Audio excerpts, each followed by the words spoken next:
Mailbag time here on the Cleveland Browns Report. I've got questions from our live show to answer. So tune in next Thursday, 5 o'clock Eastern Time, 4 o'clock Central, if you have a question you'd like to ask, and we'll include that in our show next week.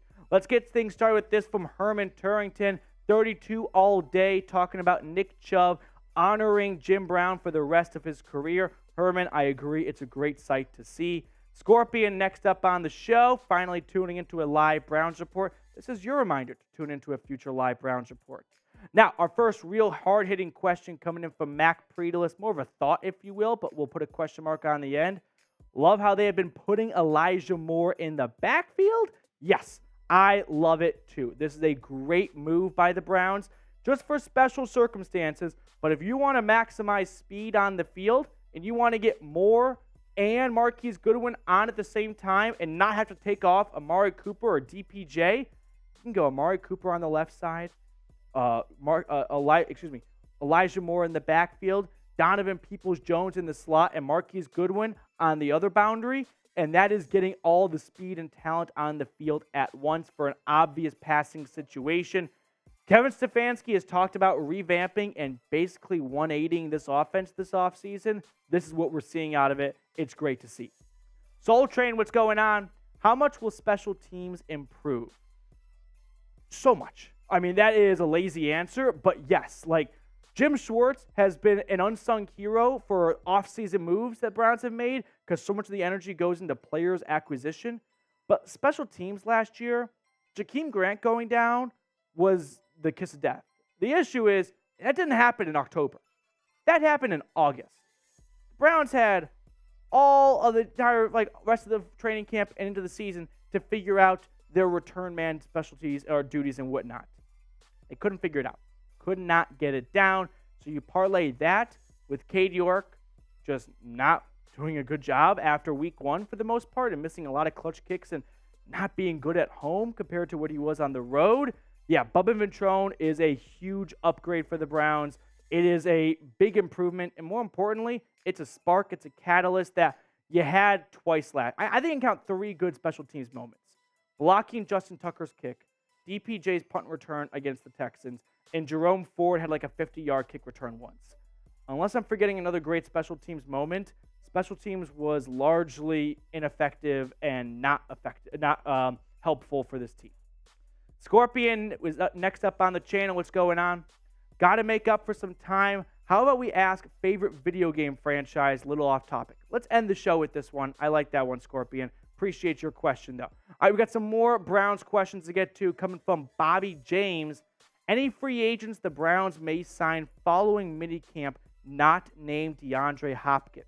Well, we are filming today's show during our live show, which was on Thursday, so hopefully Leonard Fournette has not been signed by the time you're watching this. But what about playoff Lenny? Last year, he was a part of the worst rushing game in football with the Tampa Bay Buccaneers. 698 yards. Receiving-wise, 523. That is the number I'm more interested in because I'm not looking for a running back who can complement Nick Chubb between the tackles. Nick Chubb does all that very fine by himself. We need a third down back. And playoff Lenny, he could be that guy, right? I think Leonard Fournette would be an interesting fit for the Browns and someone that maybe Cleveland takes a look at if Jerome Ford is not looking like they would hope him to be looking like for an RB2, if he comes out a bit slow in training camp and whatnot. But I have not seen any bad Jerome Ford press out there. But Leonard Fournette would be my one name to maybe keep an eye on that we haven't talked about a ton, so kind of a curveball, if you will.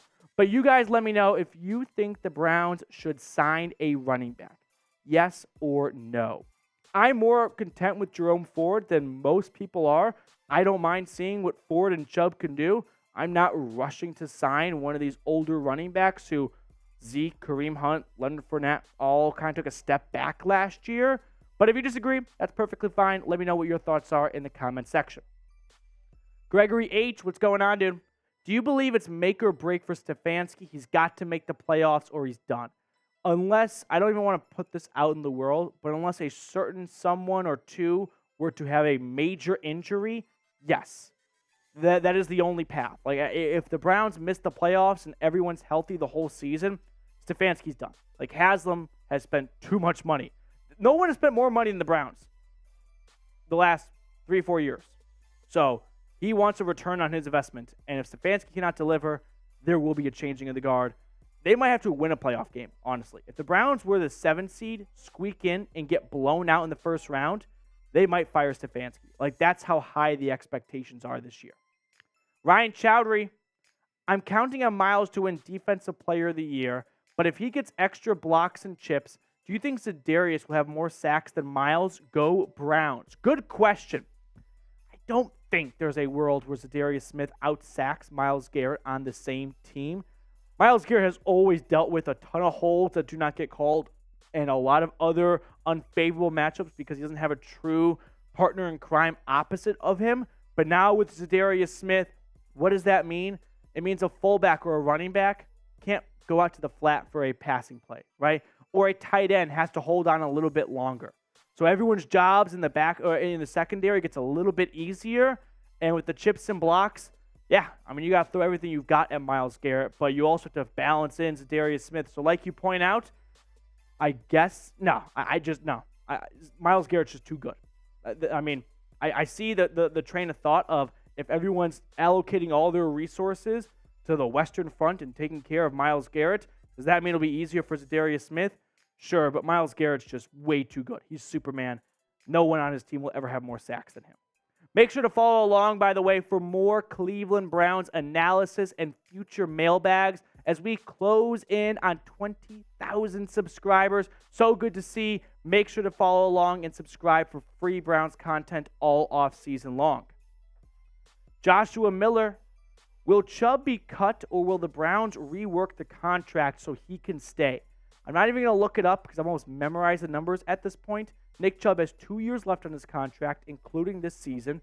If the Browns were to move on from him after next season, pre or post June 1st, $12 million in cap savings, $4 million in dead cap hit. The only way I see Nick Chubb guaranteeing himself returning is if he's a top 5 rusher, or more importantly, his average doesn't go down.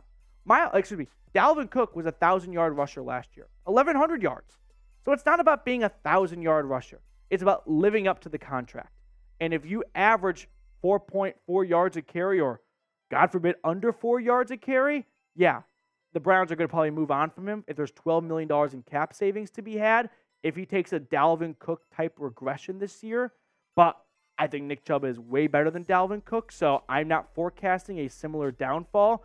But Nick Chubb has never gone below 5 yards a carry. If he does this year, and there's $12 million in savings to be had, and the Browns are negative $84 million in cap space, they'll take a good hard look at all of their options. Scorpion, what's going on, dude? How confident are you with the Browns out of 10? I'm guessing you mean 10 personnel. That's 1 running back, 0 tight ends. Very confident. The Browns wide receiver room is loaded, right? Like, just kind of envision for a second an injury were to happen, because the offseason's all about just talking about the 22 starters and forgetting about inevitable injuries that do pop up. But if you have Cedric Tillman coming off the bench, someone I'm super high on coming out of the draft, yeah, the Browns have no shortage of wide receivers. David Bell, for crying out loud, is going to be buried on this depth chart. He was a 3rd-round pick last year. We've all just sort of crossed him off the list because of Cedric Tillman and Elijah Moore and Marquise Goodwin coming over. The Browns are so deep at wide receiver, they've got players for days. So I'm very confident in this room coming out of a 10 personnel package, if that's what you're talking about, Scorpion. Before we get on to the rest of today's mailbag, our sportsbook partner, BetUS, has the best deal for the Dawg Pound. Make sure to pay them a visit, chatsports.com/bet. Promo code Browns125. You get a 125% deposit bonus. So let's say you put $100 in. They'll match that $100 and give you an additional $25.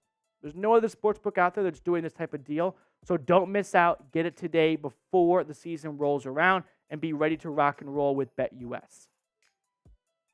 Question coming in from Ricky Logano, which is interesting because as I was answering this question, a source said that Harrison Bryant got his contract altered a little bit. So I didn't want to, exclude Ricky from the Q&A. So we went back and refilmed this question. But any players you could see the Browns trading away? My original answer was Harrison Bryant. And I'm still going to kind of stand by that a little bit, but here's the development. Because I initially said the Browns aren't going to pay him $2 or $3 million to be a tight end 3, probably, maybe. So they could trade him to a team if an injury were to occur, and he would go from tight end 3 to tight end 2.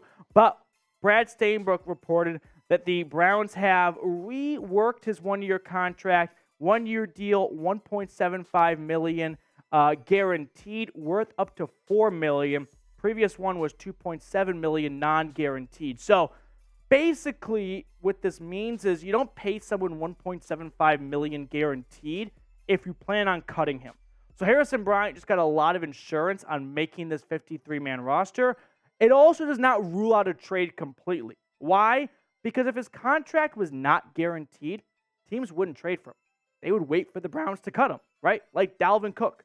So because some money is guaranteed, teams will now, if they really want Harrison Bryant, if their tight end goes down, no, we got to trade for him. So it doesn't quite rule out a trade. I like Harrison Bryant. He's an all-time name a random Browns player, which, by the way, let me know who your random Browns player is.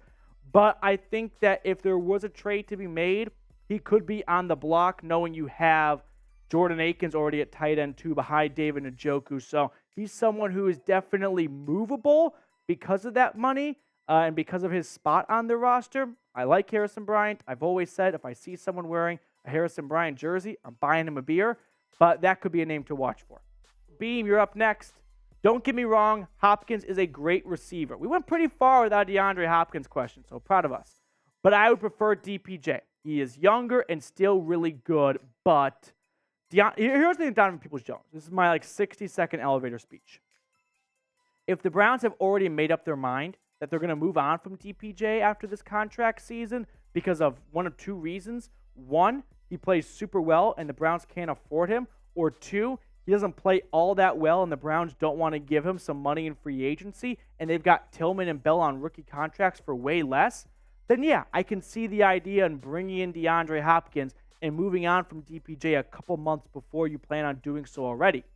But if the Browns do see a future for DPJ, where if he's a 1,000-yard receiver this year and they want to hold on to him and they decide to move on from Amari Cooper and his $23 million cap hit in 2024, well, then all of a sudden DeAndre Hopkins might not be super attractive and DPJ could be in the wings to be this team's wide receiver 1 and take over from Amari Cooper if he builds off an 839-yard season he had last year. So that's my 2 cents on DPJ maybe not being as dead as some of us think he is with the Browns long term. Cool guy called Zone, what's going on? Will you host preseason games? Great question. The Browns have 4 preseason games, and I plan on doing 4 watch parties for every single one. So if you subscribe to our channel after the season was over, you have no idea what I'm talking about. Set a reminder for Browns Jets, whatever Thursday that is in August for the first preseason game, Hall of Fame game. It's going to be a lot of fun. Make sure to tune in for future watch parties if you have not before. Great time guaranteed. Scorpion, next up on the show. Last question. Got to make up for some time. How about we ask favorite video game franchise? I'm not a huge video gamer. I love FIFA. I think Madden is just cheeks at this point. I watched their hype trailer for 2023 or Madden 2023 or whatever. It had the wrong jerseys for the Cardinals. Cardinals got new jerseys. They forgot to include that in the game. So this has just become a Madden slander at this point. But FIFA, that was my shit in college. I loved playing FIFA. Then I stopped playing FIFA, and then I stopped remembering who was on what EPL team. Random card time. Let's wrap up the show with it.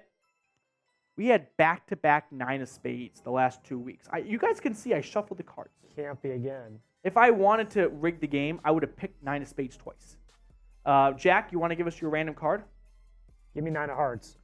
9 of hearts? Okay, I like it. Just next door. Give me the 3 of diamonds. 4 of diamonds. 1 off. Is it 1 off if it's a different number but the same suit? Can you be 1 off in 2 ways? Okay. You see what I'm saying? Does it have to be the same number or the same suit? Oh, obviously the same number. So 3 of diamonds and 4 of diamonds is 1 off, or is 3 of diamonds and 3 of hearts 1 off? Oh, I think 3 diamonds and 3 hearts went off. But they're both right. They're both right. That's it for today's mailbag. Thank you guys so much for tuning in. Make sure to tune in for future shows here at the Cleveland Browns Report so you never miss a thing for your favorite team.